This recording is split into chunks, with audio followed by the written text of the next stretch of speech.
Hey y'all, welcome back to another video. We're doing another movie review, and we're going to be watching His Only Son. Okay, so we know the movie reviews are doing really good on this channel, so I created a playlist if you guys want to check the other ones out. But today we're going to see His Only Son. Let's see how good this movie is. Okay, so this theater is really fancy, Gabby. They always look fancy. But the question is, are they going to have good popcorn? Because that matters.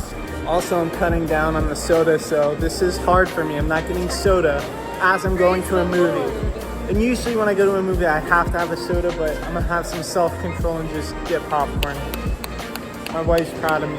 I've been drinking a lot of water. Can you attest to that? Oh, a lot of water. You went through a gallon and a half yesterday. Alright, Gabby's got my water, just to show y'all. And we're about to... We saw a church bus out there, so we think we got a church here. So we got this fancy setup, y'all.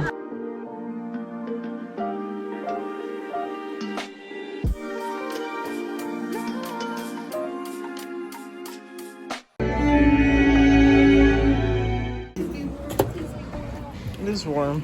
Oh, praise Jesus. So the movie just ended, y'all, and you already know we're gonna have to give a full review once we get back.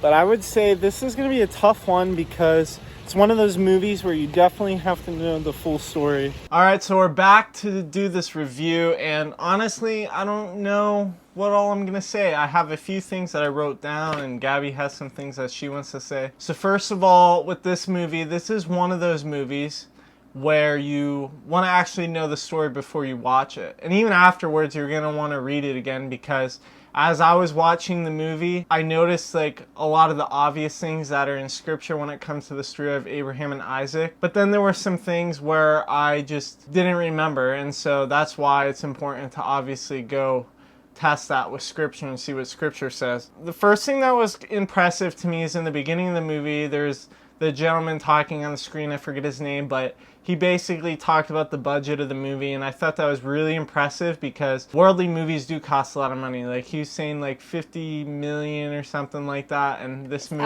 Average.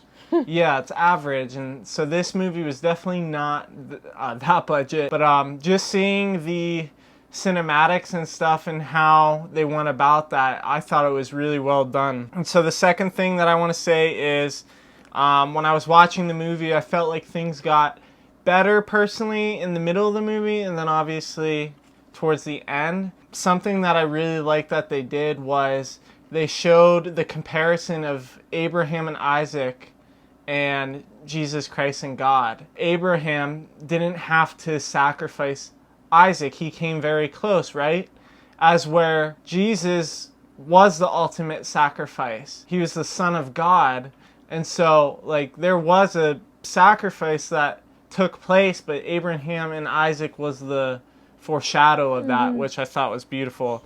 And then last thing I want to say is, I would just say I like that they stuck to a lot of scripture. I'm not saying maybe all of it, but for the most part, I think they did stick to scripture from some of the things that I seen in the movie. And so those are the three things that I really have to say. I would say for me, I wrote down some things and then I was just going through scripture, double check on it. And honestly, like the questions that popped up in my mind that came to me, but I could be missing things, of course.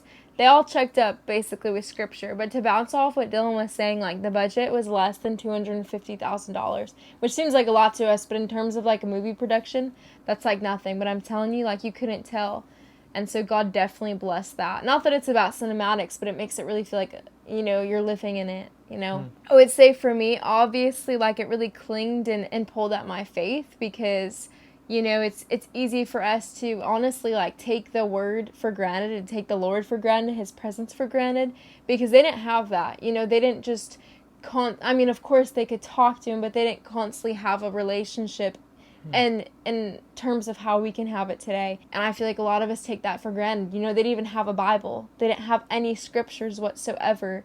And so for us, there really is no excuse. God's given us so much mercy to know him. It's crazy to think about the faith that was needed to live that and really put in perspective how many years they were holding on to the promise of God, and then we get upset at God when something doesn't come in 2 days. Yeah, it's just very humbling to reread the story and then watch the movie and then reread the story And there's definitely a lot that I liked about it, and I would say too, like, it was scriptural from what I remember. I'm sure there's things that are inaccurate. I'm positive of it.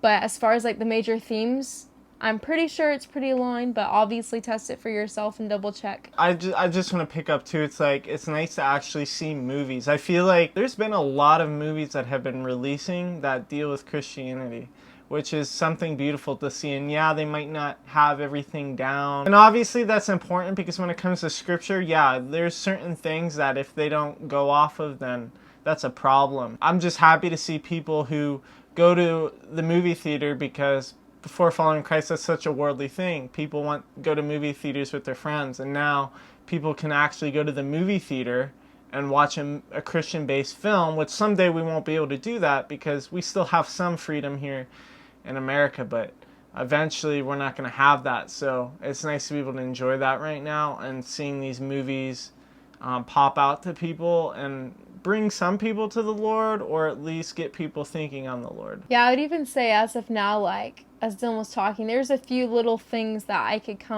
comes to mind about critiques, but I'm just happy that they kept like the most important thing in there, because it was something I was worried about, because movies like to entertain, throughout the story of Abraham and Isaac and like that sacrifice, Abraham wasn't doubting God.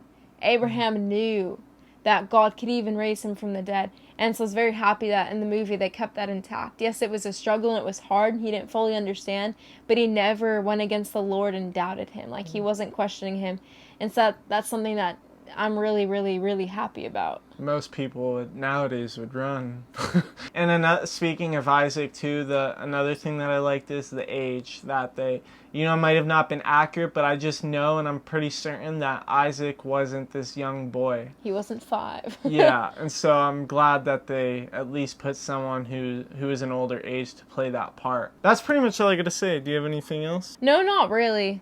I don't remember. It's one of those things, like, we'll probably remember off camera, but this is just the things that stuck with us after the movie. We did write some things down, but if you have not seen this movie, I would recommend it. I mean, it's better than anything else that you can watch, so definitely go check it out, and we'll see you in the next video. Thank you guys for watching. If you want to support us so we can do more videos like this, you can check out the links down below. You can follow our socials, and so we just appreciate all the support. Make sure you leave a like, subscribe, comment down below, and we'll see you in the next one.